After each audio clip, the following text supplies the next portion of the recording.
Welcome to the Hyperpolyglot Activists, Learn Languages, Make a Difference. Today, we're going to talk about a crucial question, which is shaming language. And I'm joined here by Rob Walker. Rob, how's it going? Good, Carlos. How are you?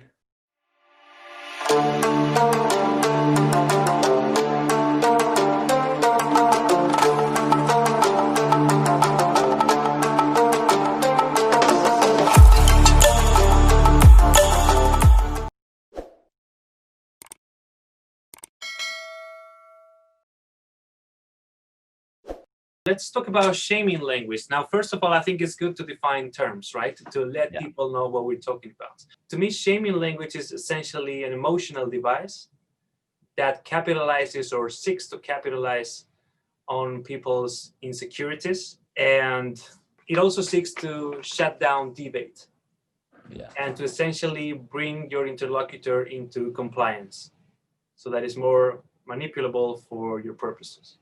What do you think about that? Yeah, I'm totally on board with that definition. Yeah, I think that sounds right to me. I can't think of any key elements missing from that, really.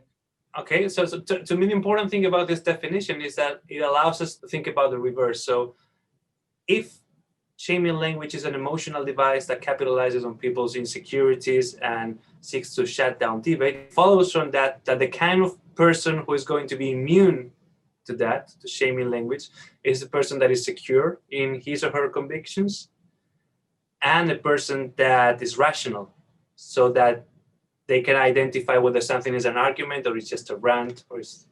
Yeah. You know, Stephen Molyneux, what he says, not an argument.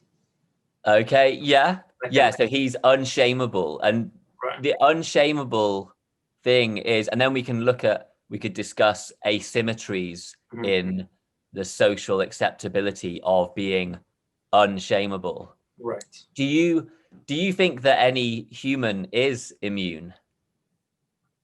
No, I think that any human can work on himself or herself towards being immune to shaming language. But then I think that poses a question, which to me is there anything we should be truly ashamed of? Yeah, this is... Right? Because we're assuming that immunity to shaming language is the ideal, but is it? Yeah, so, and I think we would have some interesting, and I hope, nuanced differences here. So my suspicion is that I would lean closer to, and I've changed through the years, but at the moment, speaking as I believe now, I think I would be closer to that there is a social utility at the very least to shame, but it's about an appropriate balance. And yeah, I would look towards kind of evolutionary processes of like the social utility of shame and the ability to shame others. I suppose, yeah, I'm looking towards a kind of radical honesty of things that we do find genuinely and honestly disgusting, and the way we express that to control others. Right. And obviously I would say that this gets out of hand in things like we would talk about cancel culture and a kind of like René Girard's ideas around sacrifice and is it the violence and the sacred. Obviously shame can kind of mimetically get out of control, but yeah, I suspect you would be closer to that idea. Is that right?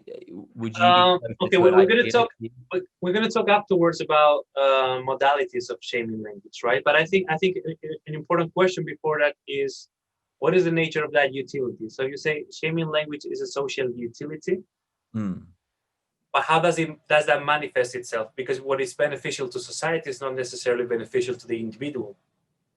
True. So I think a great deal of that social utility has to do with control and homogenization of the population, right? Absolutely, yeah. And I'm wondering if there is a social utility that does not rely on that. Do you have any kind of social utility in mind that doesn't have to do with enforced conformity? Yeah, so I suppose we all have internalized mechanisms of shame. So things that we do ourselves that we are ashamed of. So, Right. for instance, you and I both very much enjoy exercise, and I suspect if we went for a certain amount of time without exercising Right. or eating badly, Mhm. this is a form of shaming oneself. Agreed. Yeah, so I think there's individual as well as social utility, which I agree can be immensely damaging to individuals, and people die of shame. I suspect suicide, Mhm. one of the great motivators of suicide is shame. So it can be immensely destructive for the individual. And obviously if suicide is out of control, then that's damage to society as well. Mhm. But yes, on an individual level, there's a utility to shame as well. Mhm.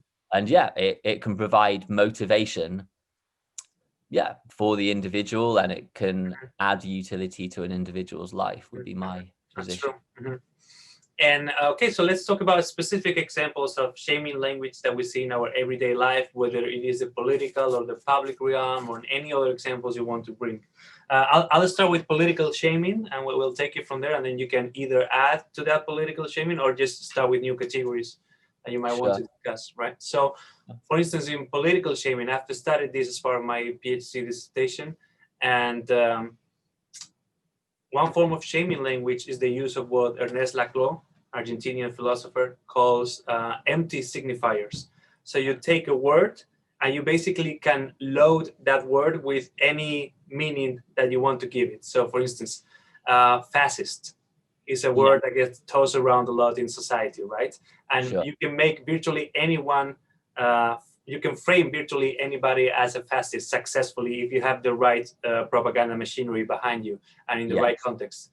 And so fascist is one of those, for instance, with Trump, right? Oh, Trump is a fascist. Okay, but how do you understand fascism? Is it authoritarianism, or do you have a vision about fascism such as Mussolini's, when it says nothing beyond the state, everything within the state, right? Yeah. That's what fascism is about. It's about the integration of the masses in the state.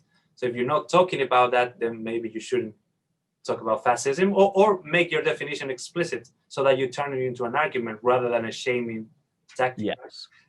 Another one is dictator, right? Is Gaddafi a dictator? Well, he wasn't a dictator up to a point where it started being framed as a dictator by the powers that be in the West, and eventually that got to his demise, right? An assassination. And same with terrorists. Yes. Right? Mandela was a terrorist first, and then he was a hero fighting for freedom. Who's this? Mandela, Nelson Mandela. Mandela, yeah. Right? He was framed as a terrorist first, and then he was a champion for freedom.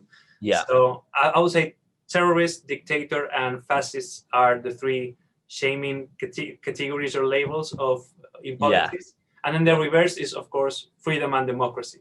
Yeah. Freedom is always embraced as positive. Democracy always embraces positive. You don't need to define what you mean by that for your framing to be positive. Yeah, they're seen as givens in terms of their morality. Yeah. Mm-hmm.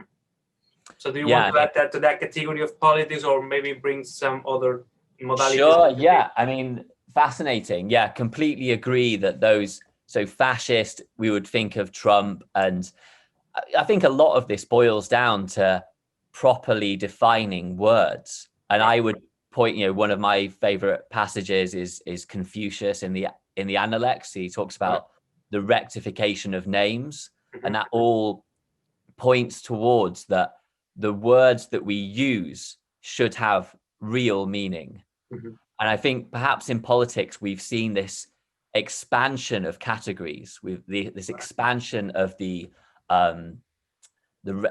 names are no longer rectified, they're no longer right, so that these words like fascist, dictator, and terrorist have, this is a kind of Douglas Murray level take, but they have, the meaning of these words has expanded to the degree where, like you say, as long as you have the right kind of emotional propaganda machinery around you, you can label people, and then they become, and they're automatically given this negative moral valence. And just a couple of aspects that I want to comment on. True, because even if then that person is proved to be innocent, still a damage to her career, reputation at large, right? And that's what I think is particularly dangerous about shaming language, right? Yes, yeah. This stuff sticks and remains. And there is, and perhaps for evolutionary reasons or whatever, there is a huge number of people they don't spend a great, and for good reason, they've got busy lives, they don't spend a great deal of the energy or time thinking about these things. They just want things to be simple and straightforward and get on with things. And a lot of people are of the mindset that there isn't any smoke without fire. So once this mud has been thrown at someone, once this kind of, and maybe you would agree, and I think because you spend a lot of your time talking about the power of language, and that these things do have power. Like a word is like a spell. It's like magic. I think we've talked about this maybe on Twitter before. Like the power of words is like casting a curse or a magic spell on someone. And most people will see that there must be some level of validity. Someone has been willing to label someone and cast this spell on them. And there must be an element of truth. And perhaps usually there are elements of truth in all these labels, but the danger is that you only see that curse and you don't see any defense of it. So let's discuss other modalities of shaming language. So we've talked about political shaming. What about public shaming? What about categories that people use in the public sphere, even with not necessarily in person? It can be on Twitter, it can be on Facebook. On Twitter, but I think there is. So my friend Nina Power, clever lady, talks about how the next step is the kind of uncoupling of shame from pedophilia. And I'm thinking, well, we've spoken of Trump being labeled as a fascist, as a form of character assassination, which is an expression I like a lot because it doesn't exist in Spanish, for instance. Okay. And it goes towards that conceptualization of shaming language, right? There's such thing as character assassination. You don't have to kill physically an individual to destroy him or her. Yes. Yeah.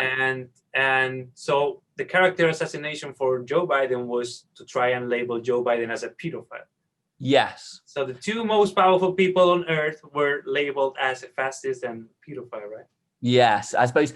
And I certainly noticed the kind of low blows were really coming in for Biden. So I think, so they went for the kind of, that he sniffs, and there is, and I'm sure you saw these clips as well, there is a kind of disturbing preponderance of footage of Joe Biden being quite intimate with disturbingly young girls and sniffing their hair and patting them, and there's a lot of that out there, but I would say there was a concerted propaganda effort to ad hominem this guy and attack him and trying to assassinate his character. That was a definite discourse out there that people were going for Biden using. And there was also, and they also went for his son. So they attacked his family as well, didn't they? So there was Hunter Biden was accused of various nefarious activities in the Ukraine, business dealings that were supposed to be inappropriate. And then I think there were quite a lot of, I don't even know whether they were genuine pictures or not. There was one of him with a crack pipe, I think, and various did you not see this? The misbehaviors. No. Wow. Okay. So this was like, there was a release of, I think, a computer hard drive with very sort of explicit sexual material on, and Joe Biden's son engaged in drug taking and sort of inappropriate sexual behavior or controversial sexual behavior. Right. So they really did. They went for him, definitely. Yeah. Right. Okay, so political shaming, public shaming. I was thinking about gender shaming. Let's talk about gender shaming. Yeah, interesting. I think the thing about gender shaming, and it's obviously very common, right? So when someone doesn't like what your behavior was, then they say, okay, you're not a man, or that's not a woman do. A real man or a real woman should blah, blah, blah. Yeah. And the thing about this is not only comes between genders. It not only comes from, say, men to women, but also within men and within women. Okay. And that can be sometimes even harsher. Yes. Well, I think I mean, I think we both identify as men, so we can identify our experience of kind of inter male aggression and control and manipulation. And I'm sure women would point to facts where I think it is often said that often the most incredible aggression that women experience is actually from other women. I think you do find that I think there's been surveys shown that a huge proportion of the misogynist abuse, so when females are attacked online, for instance, a surprising amount of that abuse emerges from other women. Yeah, absolutely. I think that's important that within genders you get a huge amount of aggression, and I guess that would be about competition, really. It's about a way of controlling your perceived competitors. No? Another one that I've seen a lot in interpersonal shaming is maturity. Okay. Saying, grow up, or you're not mature enough. Oh, I mean, we're all adults here, right? Yeah. Meaning what I said has to be agreed upon, otherwise you're not an adult. Right? Yeah. No, absolutely. I think, well, an interesting, which book is it that has the games people play. So that's about, so it's Eric Berne, that's the chap, but it's comparable to the id, the ego, and the superego in some way. And so this chap just categorized these different as the parent, the adult, and the child. And I think we've all got immature elements of our character, just to get back on the point. And yeah, so age and experience can be used as what did you call it? Experience shaming? Is that adulthood or maturity? Maturity. Maturity is the way. We're all capable of being, we've all behaved in incredibly immature ways, and will continue to do for our entire lifetime. And I suppose you've just got to, in a way, I would sort of radically defend a sort of maturity shaming approach in some circumstances. Like, you want to kind of be aware when you're behaving like a complete child. Sometimes it's fun. There's different kinds of children, aren't there? Like sometimes when you're being mischievous and fun loving, that's like the good part of your child emerging. Right. But when you're engaging in like harmful and idiotic and immature behavior, I would come up, like, your friends will take you aside and say, look, this is, you've got no chill here. You need to you're not, you're only self-harming here. Like, you're not helping yourself. You look like an idiot. People are going to treat you like an idiot. So your people who like you will help you in a good way. But people who dislike you will use it as a way of attacking you and shaming you, definitely. What do you think about a very contemporary form of shaming, which is coronavirus shaming? Sure, yeah. Especially with restriction measures, right? Like we've all seen people, and this is on tape, people being shamed publicly for not wearing a mask or for not keeping social distance. What do you think about that? Is it justifying your opinion? Because, of course, the argument from the part that shames their interlocutors is, well, you're putting us all at risk. So is it justified? Oh, this is a controversial one, no? Right.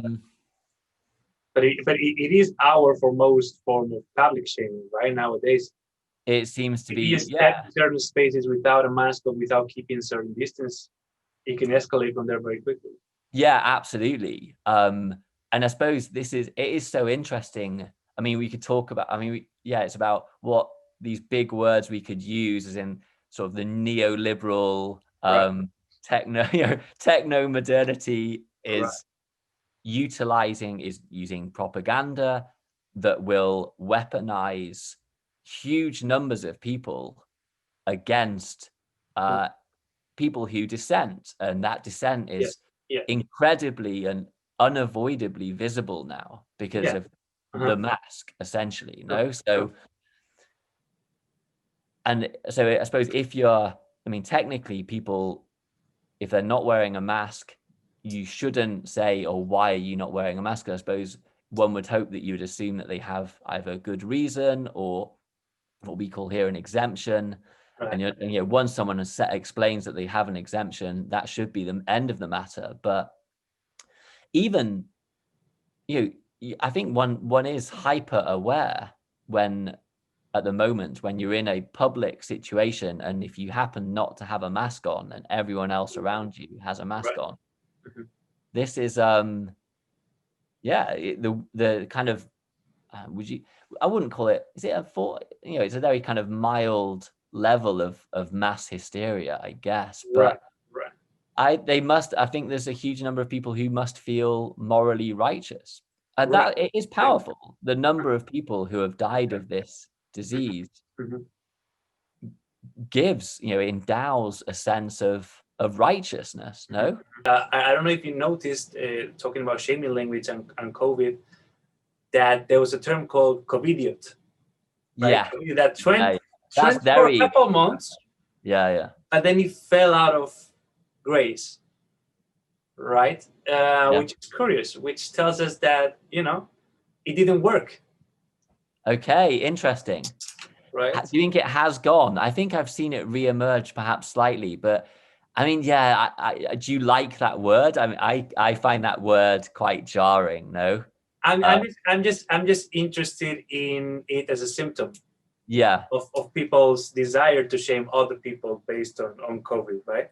Yeah, they will come up with neologisms all the time to use them as shaming mechanisms. To me, using covidiot is like using the "I am an atheist" or "I am a theist" sentence, in the sense that you really have to be sure about what you're talking about. Yeah. You know what I mean? For you to make, it's a big claim. Someone is a covidiot is a big claim, means you understand what COVID is about. Yes. Which is a lot to assume. Same for theist and atheist, which is why it's easier for me to say I'm an agnostic.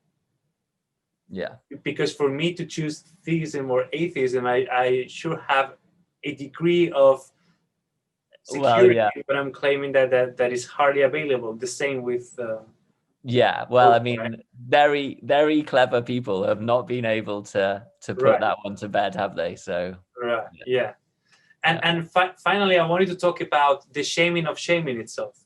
So we've seen in 2020 the ascent of a new figure, of a new meme, which is the Karen meme. Yes. And so when you mentioned coronavirus, I immediately thought of Karen, and there were some carry on. So Karen is supposed to be, correct me if I'm wrong, it's supposed to be this middle-aged woman who is highly opinionated and therefore feels a moral righteousness to shame other people for their behavior, right? But now, by creating this meme to expose that shaming language, we are shaming the shamer. Yeah. We're counter-shaming, right? Right, okay. Is there such thing as counter-shaming? Yeah. So these people then don't disagree with shaming as a tactic. Right. They agree when it's against them. Exactly. And then I suppose then we could talk about power. People just want control and power. And then I suppose we're into realms of quite controversial. That makes me think of the friend-enemy distinction of Carl Schmitt. So this is like, people they don't actually care that shame is bad. They just want their type of shame to be in control. No, they want their team to be in control. So they'll hate shame when it's used against their friends, but they'll love shame when it's used against their enemies. And I think I struggle to get beyond, I think that's an extremely useful way of understanding the world. It's perhaps slightly cynical and not always appropriate, but I see a lot of it around, and it's a pretty good working model, I think, for what I see going on in discourse at the moment. And what's the solution? We just go our separate ways? No, the solution is to identify shaming labels and dismantle them for what they are, saying, look, not only is this not an argument, but this is an emotional device purportedly coined to suppress the possibility Yes. of having a debate. And so it's about, So it's a low blow, right? So it's not allowed. It's like in boxing. If you do a low blow, you're gonna get a call from the referee, and you're gonna get discounted points, and you have to make a decision that you're going to resume the combat without engaging in that low blow, or you'll be disqualified. Yeah, or you no longer fight. Right. Yeah. So that combat is the debate, right? So these are the limits of the debate. Yeah. Once you step in one of these labels, you're already outside the limits of the debate. Yeah. So I think you're leaving debate. Yeah. Yeah. So shaming language is useful to demarcate the limits of what can be said, right? In a very Wittgensteinian way. Yeah. No, I like that. Yeah.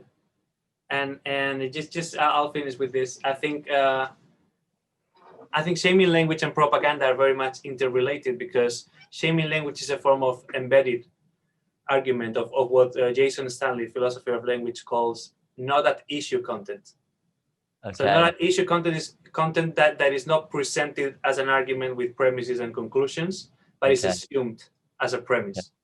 Yeah. So it's a circular argument. You assume that which you have to prove. So for instance, when you say, oh, Brexit was a divorce. Now that word divorce in that context is not an issue content. You're trying to make it look as though it's an emotional action. Yeah. Or it contains emotional implications, as in two people who share intimacy, right? As in prior to a divorce, which is where you have to show that really continental Europe and Great Britain share an intimacy that cannot be or should not be broken, right? Yeah, agree. But the opposite is true. When you say Brexit is like splitting a bill, which is a metaphor we've seen a lot, that is the same. You are already assuming that it is a rational decision, and you just need to calculate the numbers. There's nothing else to that. Yeah. But that's what you need to prove for your Brexit case to be successful. Which is equally fallacious, no? Yeah, exactly. I mean, it can be right, but you will need to present that as an argument explicitly, and then make your case for it, rather than embedding it in a shaming language and then hope it flies. Yeah, absolutely. Yeah. I have noticed that people who use this kind of language, like you said, they are operating already within ideology, and they are assuming their premises. Yes. And I think that I get into trouble because I will attack people's premises. They use these words, and they'll say, "Oh yeah, we need to have this discussion, but we need to frame it in terms of they'll trot out often used words," and I'm like, well, why do we have to frame the debate in this way? Right. Instantly you get which I think Peterson does a brilliant job at exposing this when he says people are ideologically possessed. For instance, the pro-life or pro-choice parts of the abortion debate. Sure. Who's going to be against life? Are you against life? Then I can shame you, right? Exactly. Because how dare you be against life? Yeah, and who'd be against choice? Yeah, there you go. How dare you be against choice? Yeah, right. So both frames presuppose that they are right, rather than than allowing for a rational argument to emerge by means of which they can prove it. Yeah. Mm-hmm. All right, Rob. This has been such an interesting discussion. Thank you so much for being here in the Hyperpolyglot Activist. And I look forward to having you in future editions of this. Great. Thanks so much. Great to speak to you, Carlos. Great fun. Thank you.